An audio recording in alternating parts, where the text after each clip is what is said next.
Antara kaum muslimin tidak menganggap bahwasanya mengingatkan orang dari kesalahan, kemungkaran, yaitu pelanggaran agama, bukan tanggung jawab dia atau bukan dosa bagi dia. Sehingga pada saat ada orang yang tidak sholat, dilihat depan matanya, ada orang yang berbuat zina, ada orang yang berbuat apa saja kemungkaran, dia menganggap itu adalah bukan urusan dia. Begitu pula pada saat seseorang melihat orang lain tidak mengerjakan kebaikan dan dia tahu itu adalah kebaikan, perintah dari Allah, apalagi kalau sifatnya wajib. Jadi terkadang ada kemungkaran itu yang sifatnya sendirian dia. Misal ada seseorang memberikan informasi kepada kita, kalau si fulan ini nggak sholat misalnya, lalu kita pergi meluruskan kesalahan dia, itu berarti cuma ingkar mungkar. Ada kejadian yang lain, mungkin kita hanya menyuruh kepada ma'ruf saja, menyuruh kepada kebaikan saja. Seperti misalnya saya lagi ceramah begini, ini cuman mengingatkan kalau pas ada satu perintah agama yang saya sampaikan, maka itu berarti menyeru kepada kebaikan. Tapi ada hal yang bersatu keduanya, dan yang cenderung kepada dosa besar adalah ketiga-tiganya tentunya. Yang bersatu misal ada orang yang tidak sholat, maka kita pungkirin, kenapa nggak sholat akhi, kenapa nggak sholat ukhti, itu namanya ingkar mungkar. Lalu kemudian kita ikutkan dengan perintah ma'ruf. Misal kita mengatakan sholat itu kan wajib, Allah yang wajibkan, berarti itu menyeru kepada kebaikan. Ini gabungan antara keduanya, gabungan antara keduanya. Jadi semua ketiga contoh tadi itu masuk dalam kriteria dosa besar yang kalau orang tidak melakukannya. Yang lebih fokus lagi kata ulama adalah masalah yang ketiga, yang digabungkan, Saya rincikan dulu. Kalau yang mungkar saja tadi, misal saya dilaporkan oleh seseorang, si fulan nggak sholat, si fulan niat mau berzina, si fulan niat mau kerja di tempat riba, tolong Ustadz nasihatin. Saya lalu datang dan menasehatinya. Ini ingkar mungkar saja, ingkar mungkar saja. Nah ini kalau diminta kepada saya untuk meluruskannya, maka wajib saya harus bisa meluruskan. Kalau saya tidak luruskan, saya dosa besar, karena saya membiarkan orang terjerumus dalam perbuatan dosa besar itu. Tapi kalau yang sedang dia lakukan dosa kecil dan saya tidak luruskan, saya tidak ingatkan, berarti saya termasuk melakukan dosa kecil. Kalau menyeru kepada kebaikan, misal kayak ceramah seperti ini, maka ini lebih cenderung kepada hukumnya sunnah, kecuali memang ada satu kasus terjadi, seperti contoh besok Natal misalnya, lalu saya tahu ada kaum muslimin yang melakukan perbuatan ikut-ikutan, lalu saya tidak luruskan, saya tahu itu, saya tidak coba menyampaikan yang ma'ruf, gitu kan? Maka berarti perintah agama memerintahkan agar kita merayakan Idul Adha dan tidak ada hari raya yang lain, mengingatkan kepada ma'ruf. Saya tidak ingatkan, maka saya berdosa besar. Tapi kalau umum saja penyampaian ceramah itu hukumnya sunnah saja kalau dia sampaikan secara umum, gitu kan. Kemudian ada yang gabungan antara ingkar mungkar dan ambil ma'ruf tadi. Seseorang yang sedang tidak sholat di hadapan kita, lalu kita ingatkan, luruskan, lalu sekaligus kita sebutkan fadilah daripada ibadah itu, berarti menggabungkan keduanya. Lebih cenderung Imam Az-Zahabi mengatakan semua masuk dalam kriteria dosa, tapi ada rincian tadi. Cuman kalau digabungkan keduanya, ini sudah jelas dosa besar, mutlak, tidak ada lagi pendapat lain. Misal ada orang depan mata kita jelas-jelas berbuat kesalahan pelanggaran agama, ya, maka di sini wajib bagi kita untuk memungkirinya. Kalau tidak, dan sekaligus menggabungkan dengan ma'ruf, ya, diingatkan. Jadi jangan sampai teman-teman cuma bilang orang lagi berzina, jangan kamu zina, haram dalam agama, itu nggak cukup. Itu cuma ingkar mungkar, harus digabungkan. Apa alasannya? Apa solusinya buat dia? Karena zina itu perbuatan yang fahisyah, perbuatan yang buruk. Bayangkan kalau nanti perempuan yang kamu zinain ini hamil, bagaimana nanti citra nama kamu di keluargamu, di masyarakat? Bagaimana nanti kalau dia hamil kamu menghadapinya? Menggugurkan juga adalah dosa haram yang lain. Kalau kamu punya anak, anaknya haram. Jadi kita berikan ma'ruf, ya. Berikan selain ingkar mungkar, melarang dia, kita sampaikan juga kebaikan-kebaikan. Ada orang tidak sholat, tanya, kenapa akhi nggak sholat, gitu kan? Itu sudah ingkar mungkar ya, kenapa nggak sholat? Lalu kita masuk kepada ma'ruf. Sholat itu kan perintah agama, Allah subhanahu wa ta'ala yang wajibkan, pahalanya begini, begitu, begini dan seterusnya. Maka ini penggabungan antara amr ma'ruf dan nahi mungkar. Kalau ada orang yang mengalami keadaan tadi, dia melihat depan matanya kemungkaran dan dia tidak pungkirin, dia termasuk orang yang melakukan dosa besar. Dan yang lebih berbahaya lagi, selama dia tidak meluruskan kesalahan orang itu dan dia sudah sempat melihatnya, dia tidak memungkirinya sama sekali ya. Sebagaimana nanti akan kita jelaskan, ada 3 tahapan: mengingkari dengan tangan, mengingkari dengan lisan, atau mengingkari dengan hati. Sama sekali tidak lakukan, maka bisa menjadi dosa yang terus menerus dia dicatatkan padanya, karena dia membiarkan. Jadi ada orang ini, jelas dia tahu adiknya ini misalnya minum khamr, dia nggak ingat-ingatin, dibiarin aja terus. Dia tetap sholat, tetap hadir majelis ilmu, tapi adiknya nggak pernah diingatin sama dia, nggak pernah dipungkiri bungkar, nggak pernah juga dikasih ma'ruf, disuruh ganti dengan minuman-minuman yang baik. Allah halalkan susu lebih sehat, Allah halalkan sirup, Allah halalkan madu dan seterusnya. Kita amr ma'ruf. Kalau tidak, selama dia lihat kemungkaran tersebut dan sampai adiknya belum berubah, dia dapat dosa terus. Karena dia juga termasuk terlibat di situ, punya andil, dia seakan-akan membiarkan. Ringannya dalam agama kita, saudaraku, karena dalam agama ini ingkar mungkar yang tadi sifatnya bisa menjadi dosa besar itu akan hilang spontan pada saat kita mengingkari walaupun cuma sekali. Jadi ingkar mungkar itu dan amr ma'ruf, melarang dari perbuatan dosa dan menyuruh kepada kebaikan, itu yang wajibnya hanya yang pertama. Misal ada orang tidak sholat nih, teman kantor, lalu kita nasihatin, kenapa nggak sholat akhi, kan itu dosa.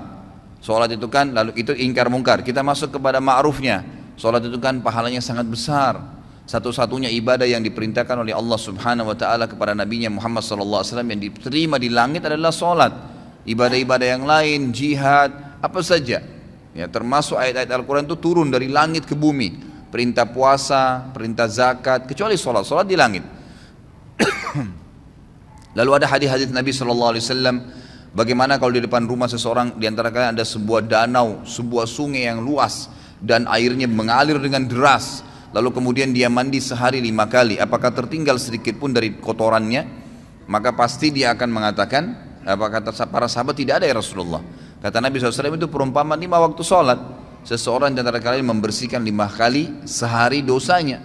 Jadi kita sebutkan ma'ruf, gitu kan? Kita sebutkan ma'ruf. Kalau kita sudah sampaikan kepada dia sekali saja, suami sampaikan kepada istrinya untuk pakai jilbab misalnya, gitu kan? Atau orang tua nasihatin anaknya, teman nasihatin temannya, atas kesalahan dia ya, diingkar mungkar, ingat selalu berhubungan. Larang kemungkaran, ganti dengan ma'ruf. Ya. Banyak orang tidak bisa meluruskan kesalahan orang lain karena dia cuma ingkar mungkar. Kamu nggak boleh begitu, selesai. Nggak cukup, harus diikuti dengan ma'ruf. Jelaskan kenapa dia tidak boleh, lalu berikan solusi. Zina pezina, berikan solusi pernikahan. Nggak usah pikir dia terima atau enggak, itu bukan urusan kita. Hidayah di tangan Allah subhanahu wa ta'ala, gitu kan? Ma'alaika illal balag. Allah SWT menyampaikan kepada Nabi SAW, tugasmu hanya menyampaikan saja. Tugasmu hanya menyampaikan, jadi tidak ada tugas yang lain. Kita cuma sampaikan hidayah di tangan Allah subhanahu wa ta'ala. Kalau sekali saja, sekali lagi, Anda sudah ingkar mungkar dan amr ma'ruf, maka gugur hukuman dosa besar. Nggak ada lagi sudah. Jadi kalau sudah diingatin sekali, yang kedua, yang ke-100, yang ke-1000 itu sudah sunnah hukumnya. Sudah sunnah. Suami akan lepas dari tanggung jawab terhadap istrinya yang tidak mau pakai jilbab kalau dia sudah ingatkan, jilbab itu haram kalau kamu memperlihatkan aurat kamu. Ingkar mungkar dan ambil ma'ruf. Kan kalau kamu tutup aurat kamu itu malah menjalankan perintah agama, dapat pahala. Kamu juga tidak kehilangan apa-apa kok, malah tidak diganggu oleh orang lain dan seterusnya. Maka sudah sekali. Ternyata istrinya masih belum mau lakukan. Dia boleh tetap mengingatkan, mendoakan, tapi minimal dia sudah lepas dari beban hukum nih. Karena hukum ini yang penting ya. Nah, sekali saja sudah cukup. Sekali saja sudah cukup. Saya kasih contoh banyak sekali ikhwat dan akhwat sekalian kemungkaran. Semoga Allah hilangkan ya. Maksudnya ini bukan dihilangkan total memang. Mungkar itu tetap ada, tapi minimal Allah Subhanahu tutupin ya hal-hal yang besar, karena di Indonesia ini sangat luar biasa. Saya tidak bisa habis pikir, terus terang saya lihat pelang begitu besar di pinggir jalan, biskuit harus memperlihatkan perempuan yang dadanya terbuka. Apa hubungannya? Apa hubungannya antara biskuit itu dengan perempuan yang memakan itu dengan kelihatan semua badannya? Tidak ada sama sekali, hubungannya tidak ada. Jadi orang sebenarnya lebih melihat kepada artis yang sedang ada di pelang itu. Tapi yang berbahaya adalah kita ini lewat di pelang itu. Berapa banyak pelang yang kita lewatin penuh dengan iklan sampo perempuan tidak pakai jilbab, iklan biskuit tadi yang ini. Belum sekarang karena dibiarkan makin jadi. Saya kaget melihat ada di salah satu jalan, poros jalan besarnya luar biasa iklan itu, iklan celana dalam laki-laki. Dan laki-laki itu betul-betul dikasih gambar hanya pakai celana dalam. Ini luar biasa ini. Ya, semoga Allah berikan hidayah ya. Ini negara kita berbahaya sekali kalau kita biarkan terus begini ya. Jadi ini tidak boleh, ya, harus ada batasan gitu kan. Mungkin seorang laki-laki ini pun kalau ya seorang laki-laki tampil dan memang di sebelahnya ada dus celana dalamnya, orang sudah paham. Oh ya, ini sudah ada. Jadi kalau misalnya diberikan iklan sesuatu, itu pun kalau digambar yang terpapar itu kan secara syar'i memang tidak boleh ya. Tidak boleh memang. Kalaupun orang mau lihat yang paling kecilnya, mungkin seorang laki-laki di sebelahnya ada dus celana dalam, mungkin gitu kan. Tapi kalau ditampilkan tanpa baju, tanpa celana panjang, cuma celana dalam lalu besar pelangnya, setiap perempuan yang lewat situ melihatnya, setiap laki-laki yang lewat melihatnya, itu kan itu mungkar. Maka wajib Anda pungkirin. Ya, wajib dipungkirin, tidak boleh dibiarin. Kalau dibiarin dosa besar tuh. Dan kalau kita tidak pungkirin, lihat konsekuensinya, selama pelang itu ada, kita dapat dosanya. Karena semua orang yang lewat wajib pungkir. Tapi kelebihannya, kalau kita sudah pungkirin sekali saja, maka sudah gugur kewajiban. Walaupun itu pelang masih ada, gitu kan. Tinggal sekarang tata cara ingkar mungkar itu seperti apa. Imam Az-Zahabi mengangkat hadis yang sudah masyhur ya, hadis riwayat Imam Muslim, di mana Nabi SAW bersabda, man ra'a minkum munkaran falyughayyirhu biyadihi, fa illam yastati' fa bilisani, fa illam yastati' fa biqalbi, wa dzalika adhaful iman. Barang siapa di antara kalian melihat suatu kemungkaran, pelanggaran-pelanggaran agama, maka hendaklah ia segera mencegahnya dengan tangannya.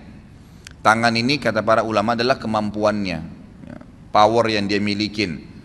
Misal orang tua kepada anaknya, dia punya wewenang, anaknya lagi mabuk diambil minuman kerasnya misalnya, atau dia tidak memberikan kebutuhannya kalau anaknya masih suka jalan dengan teman-temannya yang nakal-nakal, ditahan sama dia fasilitas, nggak boleh tinggal di rumah kalau emang tidak mau sholat misalnya. Ya memang itu kewajiban dia, dia boleh, dia punya hak untuk itu.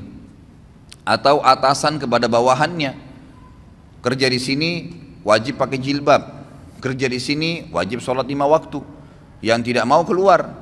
Sayangnya banyak orang-orang muslim ini, pengusaha-pengusaha yang paling diprioritaskan itu adalah kamu harus datang on time ya. Itu apa-apa, nggak masalah. Jam 7 pagi kamu harus hadir di sini, kalau lewat berapa menit saya potong gaji kamu. Kamu harus keluar jam begini, kamu harus pakai baju yang seperti ini. Dia peduli tentang urusan dunia, tapi masalahnya dia tidak peduli dengan urusan akhirat pegawainya. Dia tidak marah sama pegawainya kalau azan nggak sholat. Bahkan kadang-kadang lebih didahulukan untuk urusan dunia. Mungkin saya pernah sampaikan, saya wajibkan pegawai saya di toko sama restoran saya di Kalibata itu wajib untuk berhenti, nggak boleh. Yang tidak mau ikutin terlambat sholat saya berhentikan, nggak bisa. Saya tidak butuh duit, saya bilang. 10 menit sebelum azan berhentikan orderan, nggak boleh, gitu kan. Sampai ada teman saya akhirnya ketemu dari Saudi, dia bilang saya pas masuk di restoran antum, saya belum tahu kalau itu restoran antum deh. Pas saya duduk, gitu kan, langsung dibilang maaf, orderan sekarang nggak bisa lagi, 10 menit lagi azan. Dia bilang ini saya baru temukan ada restoran begini di Indonesia ini. Ya, belum pernah ada yang larang kita mau pesan makanan 10 menit mau azan katanya. Terus kemudian saya bilang kayaknya pemilik restorannya berarti tahu agama nih. Beberapa waktu kemudian dia ketemu sama saya ngobrol-ngobrol, baru dia tahu waktu restoran saya. Dia bilang, oh pantas dulu waktu saya mau makan nggak boleh sholat, nggak boleh makan kecuali sudah sholat. Gitu. Loh iya memang begitu peraturan saya kasih, gitu kan? Harusnya begitu. Ditaruh di depan rolling door-nya itu tulis sedang sholat, nggak apa-apa, gitu kan? Harusnya begitu karena kita punya power. Akhirnya pegawai saya mau tidak mau, duhur, asar, maghrib, isya itu saya ngambil hukum syar'i di situ. Dan orang-orang bahkan tidak jarang subhanallah orang yang lagi makan, orang yang lagi belanja di toko tuh ikut sholat. Oh di mana masjidnya mas? Oh di sana, ditunjukin. Pergi sholat dulu, balik lagi habis itu. Subhanallah kenapa orang bisa pada saat kebelet kencing ke kamar mandi? Kenapa pada saat azan gak bisa ke masjid? Nggak ketemu alasannya gitu.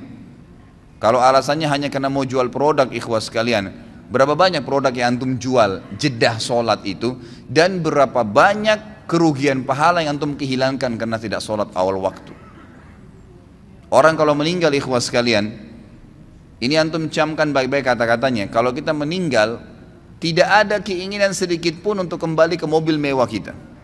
Tidak ada keinginan sedikit pun untuk kembali kepada istri yang cantik atau suami yang gagah. Tidak ada keinginan lagi untuk kembali melihat anak-anak. Nggak ada keinginan lagi untuk menikmatin ranjang yang mewah. Nggak ada keinginan lagi menikmatin rumah yang bagus. Nggak ada lagi. Semua orang yang meninggal, apa kata Allah SWT?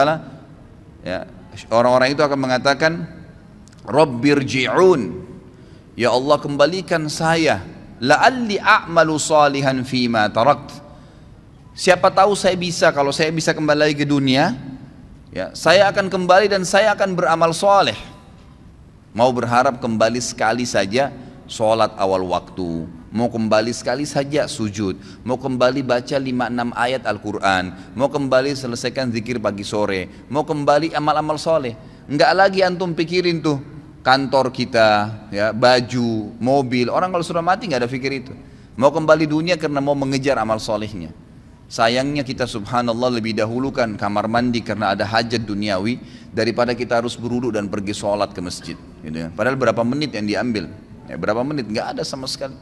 Ya, yang diambil waktu di situ. Jadi harus mengingkari dengan tangannya. Kalau tidak bisa kata Nabi SAW maka dengan lisannya. Nasihatin. Ikhwah biasakan keluar mulut. Orang bisa ngomong semaunya di TV, di media. Orang yang tidak punya ilmu, tidak punya akhlak ngomong. Nggak ada tata krama dalam ucapan-ucapannya. Kadang-kadang sampai mencoreng kehormatan agama. Ngomong semaunya. Kenapa anda ini atau antum ini yang sudah faham agama tidak bicara kebaikan? Syaitan kadang-kadang membuat kita ragu untuk menyampaikan. Sampaikan saudaraku. Saf miring, maaf miring pak, safnya luruskan. Selesai kalimat. Nggak ada orang tiba-tiba tonjok kita gara-gara ngomong gitu. Orang tidak normal itu. Apalagi kalau sudah masuk masjid mau sholat, insya Allah pasti dia bergerak kok, gitu kan? Kalau dia sudah ingatkan sekali, tetap aja nggak mau, dia seakan-akan tidak mau dengar, sudah. Tapi kita sudah lepas dari tanggung jawab hari kiamat, harus itu ya.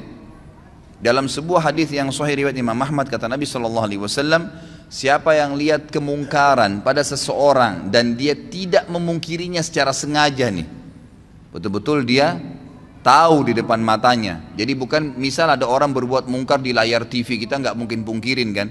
Maksudnya tidak mungkin pungkirin dengan tangan ya, bisa dengan hati mendoakan. Tapi di sini kalau ada orang yang lihat depan matanya, dia tidak pungkirin dengan tangannya, dia tidak pungkiri dengan lisannya, maka ini berbahaya sekali. Selama itu ada maka akan menjadi dosa, selama dilakukan akan menjadi dosa buat dia. Tapi dia kalau pungkirin sekali lepas dari beban hukum. Tapi hadis ini sangat tegas nih.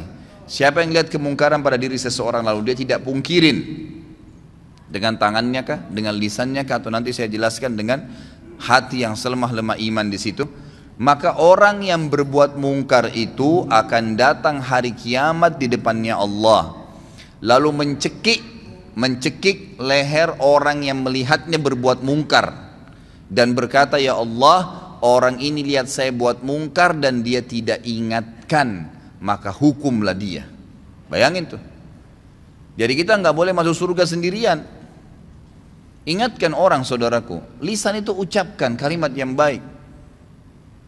Kata Allah SWT dalam Al-Quran, wa mathulu kalimatin tayyibatin kasyajaratin tayyibatin asluha thabitun wa far'uha fis sama. Perumpamaan kalimat yang baik tuh, nasihat, zikir, ayat Al-Quran, seperti sebuah pohon yang ditancap di dalam bumi lalu tumbuh dengan sangat kuat dan kokoh sampai menjulang ke langit, gitu kan. Jadi tu'ti ukulaha kulla hinin bi'idni rabbiha. Selalu saja pohon itu bermanfaat. Buahnya kah, daunnya kah, naungannya kah, orang bernaung di bawahnya akan bermanfaat. Seperti itu kalimat yang baik. Ucapkan, sampaikan, gitu kan, selalu. Kemudian yang ketiga adalah mengingkari dengan hati. Dan ini selemah-lemah iman. Dan kata para ulama, Imam Az-Zahabi memasukkan ingkar mungkar ini dalam dosa besar karena adanya sabda Nabi SAW di akhir hadis ini, wadzalika adhaful iman. Dan itu selemah-lemah iman, artinya tidak ada lagi hitungan iman setelah itu. Jadi ada ancaman tapi seperti tidak kelihatan secara tulisan, gitu kan. Ingkar mungkar dengan hati, lewat di pelang, ya Allah mudah-mudahan saja engkau hilangkan ini. Ya Allah saya tidak senangin ini. Ya Allah berikan atasan saya hidayah. Ya Allah berikan hidayah orang tua saya. Tapi itu selemah-lemah iman, cuman itu ingkar mungkar juga termasuk. Kalau sudah sekali saya dalam hatinya mengatakan, ya Allah tolonglah berikan hidayah, ya Allah ginilah, sudah selesai. Dia sudah lepas dari hukuman dosa besar ini.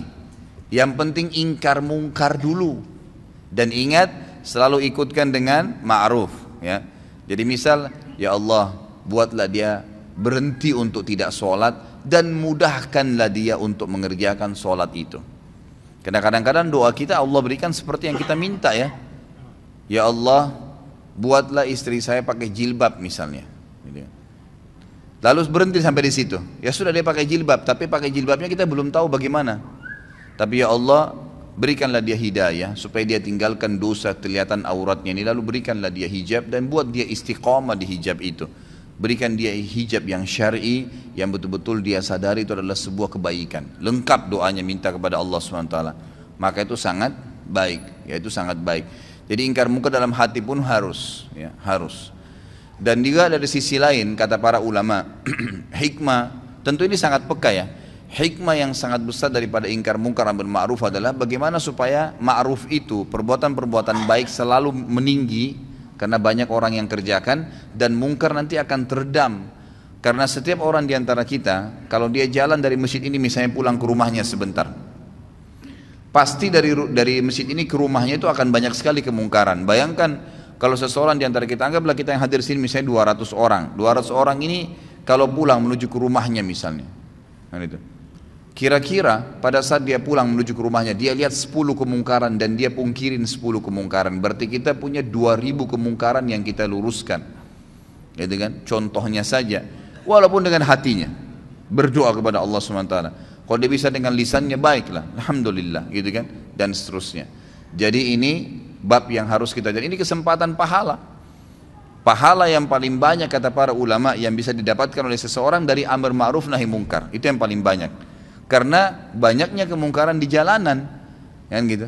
Ada orang perempuan yang lewat tidak pakai jilbab, berapa banyak tidak pakai jilbab. Kita tidak harus melihat tapi mengatakan, ya Allah berikanlah hidayah kepada semua orang-orang yang perempuan yang tidak pakai jilbab ini, dan siapapun yang seperti dia seluruh dunia. Berapa banyak pahala yang kita bisa dapatkan. Jadi ini hal mendasar yang harus difahami dalam masalah ingkar mungkar, dan ini dimasukkan dalam kategori dosa besar yang ke-78. Kemudian beliau mengangkat juga hadis yang lain. Ini diriwayatkan oleh Imam Muslim juga dalam Kitabul Iman, hampir sama dengan tadi yang pertama, atau sama dalam Kitabul Iman cuma beda nomor hadis.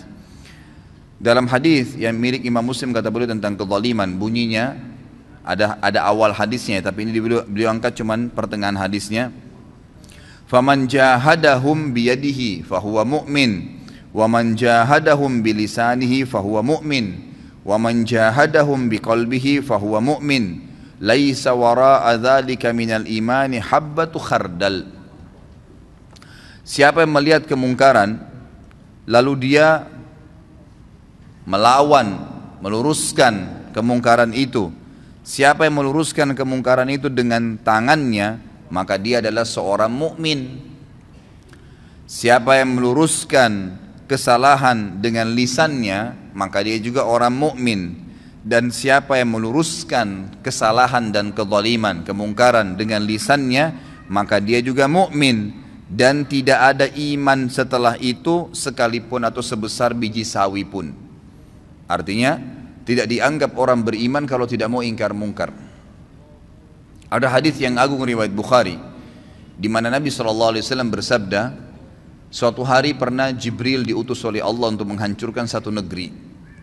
Pada saat Jibril tiba di negeri itu, Jibril berkata, ya Allah, kata Allah, ini hancurin negeri itu. Kata Jibril AS, ya Allah, di negeri itu ada hambamu fulan, orang saleh. Ada hambamu fulan, orang saleh. Kata Allah SWT, mulai dari orang itu, azab yang akan saya turunkan ini mulai pada orang itu, karena dia tidak pernah menyeru kepada kebaikan dan melarang kemungkaran. Ini banyak orang ini, cirinya di Indonesia banyak sekali. Dia azan ke masjid, tapi nggak pernah mau tahu tetangganya sholat kah, orang yang dilewatin kah, padahal cuma tinggal ucapin. Saya kadang-kadang kalau lewat di masjid dekat rumah saya, lagi duhur, banyak penjual-penjual ya kaki lima atau orang yang mampir, mereka istirahat di teras masjid, tapi nggak sholat. Nggak sholat, subhanallah ya, semoga Allah berikan hidayah. Saya lewat cuma mengatakan, Pak, Mas sholat Pak, padahal sudah dengar azan tuh kan. Mereka tetap duduk aja, kita coba ingatkan, Pak, Mas sholat. Kan? Kadang-kadang pernah ada ibu-ibu juga situ jual gado-gado, Bu, duhur Bu, sholat. Hanya itu saja. Tidak pernah tuh ada yang ngomong kasar sama saya. Yang ada cuma, oh iya terima kasih Pak, cuman gitu saja. Tapi saya sudah dapat pahalanya, saya juga sudah lepas dari dosa besar, dan lepas daripada ancaman tadi orang yang berbuat kemungkaran yang tidak dipungkirin akan mencekik leher orang yang melihatnya kalau tidak mengingatkan pada hari kiamat, nuntut sama Allah di mahkamah Allah agar orang ini dihukum. Ya, orang yang dia berbuat kemungkaran ya. Makanya di sini harus kita biasakan diri kita, ikhwas sekalian. Yakinlah bahwasanya agama ini adalah agama yang lurus, agama yang benar, agama yang paling diterima di sisi Allah Subhanahu wa taala. Maka kita harus bangga dalam menjalankan agama ini. Banyak orang tidak mau amar ma'ruf nahi mungkar, tidak mau menyuruh kepada kebaikan-kebaikan agama yang tidak mau melarang dari kemungkaran. Itu karena alasan mungkin dia masih belum yakin tentang kebenaran agama. Kalau dia yakin, kenapa harus ragu? Kenapa harus ragu? Akhwat kita yang di belakang sana, kenapa ragu? Ukhti pada saat ketemu dengan seorang muslimah tidak pakai jilbab, tanya dia, kenapa enggak beli buku? Buku sering saya bawain, buku-buku ada dulu, saudariku apa yang menghalangi untuk berhijab, harganya mungkin cuma 10 ribu, 12 ribu rupiah. Beli 10 biji, 100 biji, sedekahkan, setiap ketemu orang, bagi, gitu kan, kasih. Itu nanti yang kita harapkan, dan kita bersyukur pada Allah pada saat meninggal, berharap bisa mengulangi perbuatan-perbuatan itu, karena sudah tidak bisa lagi menambah amal pada saat meninggal. Ya tentu kalau laki-laki masih ada pembatas dengan wanita kalau dia mau ngomong dalam syar'i ya. Tapi kalau akhwat kita, berapa banyak kesempatan untuk antunna, untuk kalian maksudnya ya. Kalau laki-laki biasanya dikatakan antum, ya. Kalau perempuan antunna, untuk antunna lakukan, ya. Banyak sekali menyuruh perempuan-perempuan itu pakai jilbab, lagi belanja pakaian di pasar tidak pakai jilbab. Bu, assalamualaikum, salam, muslimah iya. Bu, kamu nggak pakai hijab Bu? Ya, mungkin dengan sambil bercanda, ibu kalau pakai hijab cantik juga kok, misal, gitu kan? Itu kan perintah agama. Sambil ngobrol, sambil bayar. Siapa tahu Allah berikan hidayah. Bayangkan kalau semenjak itu kemudian dia pakai jilbab, misal, dia pakai jilbab. Selama dia pakai jilbab sampai dia meninggal, Anda dapat pahalanya. Karena Anda penyebabnya. Gitu kan? Nabi SAW jelaskan kan, man dalla ala khairin kana lahu mithal ajri fa'ilihi min ghairi an yanqus min ajri fa'ilihi syai'a. Siapa yang menyuruh kepada kebaikan, maka dia akan dapat pahala pelaku kebaikan itu tanpa dikurangin sedikit pun dari pahala pelaku kebaikan itu. Misal saya suruh orang pakai jilbab tadi, kemudian dengan dia pakai jilbab dia dapat 1000 pahala. Maka Allah memberikan saya bonus karena saya menyuruh dia, maka saya akan dapat pahala 1000 seperti dia, tanpa mengurangi pahalanya. Itu luar biasa. Maka semestinya kita coba gunakan kesempatan gitu. Saya masih ingat terus ya, terngiang-ngiang teman dekat saya Ali Arimi di Mekah, semoga Allah jaga beliau. Subhanallah sudah berapa tahun putus hubungan, sekarang baru masuk ke WhatsApp saya kemarin. Saya ingat betul dia sama istrinya di Indonesia, waktu masih tugas ngajar, dosen di Indonesia 4 tahun, dia sahabat dekat saya. Selalu dia, subhanallah kalau jalan ke mall, jalan ke pasar sama istrinya, Selalu dia bawa buku terjemahan bahasa Indonesia dan ditaruh di tas istrinya. Kalau ada pegawai perempuan, apa saja, aksesoris, jual di restoran, apa segala, ditanya, dia suruh istrinya tanya, muslimah bukan muslimah, kenapa nggak pakai hijab, gitu kan? Kadang-kadang cuma dijawab dengan senyum, kadang-kadang oh iya, ya. Kalau cuma ditanya kenapa tidak pakai hijab, pakai ingkar mungkar ya, harus ikutin dengan ma'ruf, begini langsung, ya, langsung dijawab, langsung diberikan gambaran kenapa nggak pakai hijab. Hijab itu perintah agama loh. Nah, jadi ada ma'rufnya, ada yang memotivasi dia, jangan di-cut di situ saja. Kenapa nggak pakai jilbab? Dianggap dia dihardik. Tapi kalau kita masuk ke amar ma'ruf, dia merasa dididik, gitu kan? Dengan cara apa? Kita mengatakan pakai hijab itu adalah perintah agama. Bayangkan kalau setiap orang melihat Anda, dan itu dari sini saya tempat kerja, pulang ke rumah 10 orang yang dilewatin. Mungkin ada tukang becak, tukang gerobak, supir taksi, siapa sajalah orang yang lihat, setiap laki-laki lihat dapat dosa. Ngapain panen dosa itu untuk apa? Misal kita sampaikan, subhanallah, mungkin dia dapat pahala gitu kan. Saya pernah amalkan, saya akhirnya semenjak itu ya, semoga Allah berikan beliau pahala. Saya coba kemanapun saya pergi, saya coba bawa buku-buku. Kadang-kadang saya mampir di pinggir jalan penjual buah. Kalau ibu-ibu yang jual, saya tanya, muslimah? Iya. Kadang-kadang cuma pakai topi di kepalanya, dianggap sudah hijab tuh. Coba kita ingatkan, bu, pakai jilbab itu dalam Islam wajib bu. Itu kan diperintahkan oleh agama, dan leher itu termasuk aurat. Gitu ya. Ada buku, ini ada buku mungkin ibu bisa baca. Ada penjual nasi padang di dekat rumah saya. Pas saya masuk, ini suaminya Masya Allah suka hadir di masjid sama saya gitu, dekat rumah. Begitu saya masuk ke rumah makannya, ada lukisan wanita Bali besar, mungkin hampir setinggi dari lantai ke temboknya dia, mungkin 3 meteran lukisan itu. Begitu saya masuk, saya lihat ini orang Padang biasanya muslim gitu kan. Kemudian saya ngobrol sama suaminya, assalamualaikum pak, waalaikumsalam gini. Sudah berapa lama di sini? Saya bicara dulu secara umum karena lagi nunggu dibungkusin makanan gitu. Oh saya sudah 2 tahun di sini gini. Oh saya belum pernah lihat, ngobrol-ngobrol lah. Akhirnya sudah, saya bilang saya tinggal di sini, dekat sini, alamat sini dan seterusnya. Selesai, pada saat saya mau bayar, saya bilang bapak ibu saya punya masukan, bisa nggak? Oh iya silahkan. Kalau setahu saya dalam agama lukisan seperti ini tidak boleh. Ini kan lukisan, foto aja kalau dipajang itu masih tetap membuat malaikat tidak masuk. Apalagi kalau lukisan gitu kan. Oh yang ini Pak Ustadz? Iya, yang ini. Oh ini kebetulan dikasih sama teman. Nah, iya, saya mungkin tahu, baik itu dikasih ataupun dibeli, tugas saya mengingatkan dalam agama karena memang ini nggak boleh. Subhanallah, mungkin syaitan akan mengatakan kepada kita, siapa tahu dia marah. Sempat terlintas tuh di hati saya, terlintas sejenak, gitu kan? Nanti dia tersinggung, nanti dia marah. Tapi saya selalu melawannya. A'udzubillahi minasyaitonirrajim. Saya luruskan. Subhanallah, dengan sedikit saya nasihatin, dan kebetulan waktu itu saya memang lagi bawa mobil, saya turunkan dari mobil buku. Di antara buku yang saya pernah, ini juga buku sekalian memang, saya sudah pernah janjikan saya bawa, ini bukunya sudah saya bawa, ada rumah yang tidak dimasukin oleh malaikat. Ini ada mungkin, kalau tidak salah berapa ya, ada 30 atau sekian rumah, contoh-contoh rumah yang tidak dimasukin oleh malaikat. Ada, ya dia pakai F ya. Saya kurang tahu nih jumlahnya, tapi yang jelas ada banyak sekali buku-buku rumah-rumah yang tidak dimasuki malaikat. Rumah orang yang memutus silaturahim, rumah orang yang mendurhakai orang tua, rumah orang yang memakan harta anak yatim, rumah yang memakan harta riba, rumah yang di dalamnya terdapat anjing, rumah yang ditempati oleh syaitan karena tidak ada zikrullah, tidak ada membaca Al-Quran di dalamnya, rumah yang penghuninya terbiasa mencaci maki, baik itu sahabat, orang-orang soleh, orang yang sudah meninggal, rumah ya, yang di dalamnya tergantung gambar dan patung. Nah ini yang disebutkan oleh beliau di sini di halaman 100. Lalu beliau sebutkan sebab pengharaman gambar lukisan tangan, hukuman dan azab bagi orang yang membuat gambar, dan juga hukuman bagi orang yang sengaja memajangnya. Saya kasih buku ini pada saat itu. Ini ada buku mungkin bisa dibaca. Subhanallah, besok saya datang dan sampai hari ini saya masuk ke rumahnya itu nggak pernah lagi ada gambar itu. Kadang-kadang waktu saya mampir saya bercanda, udah nggak ada gambarnya Pak. Iya Pak Ustadz sudah, alhamdulillah. Ya kami juga baru tahu kemarin. Malah sebenarnya mereka tambah dekat dengan saya itu Pak, dengan ingkar munkar dan amar ma'ruf tadi. Yang awalnya syaitan kadang-kadang buat kita ragu, ya, buat ragu.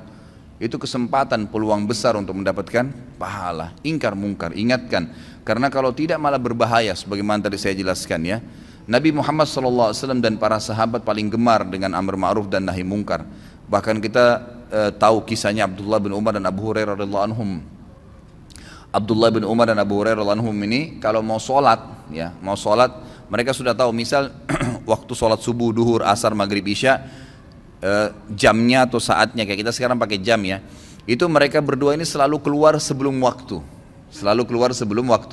dan selalu setiap kali itu keliling ke rumah kerabatnya, tetangganya dipanggilin, ayo sebentar lagi sholat, ayo sebentar lagi sholat, ada yang diketuk pintu rumahnya, ayo sebentar lagi sholat, terus begitu, setiap mau sholat lima waktu ini dua orang ini selalu begitu, terkenal di kalangan sahabat.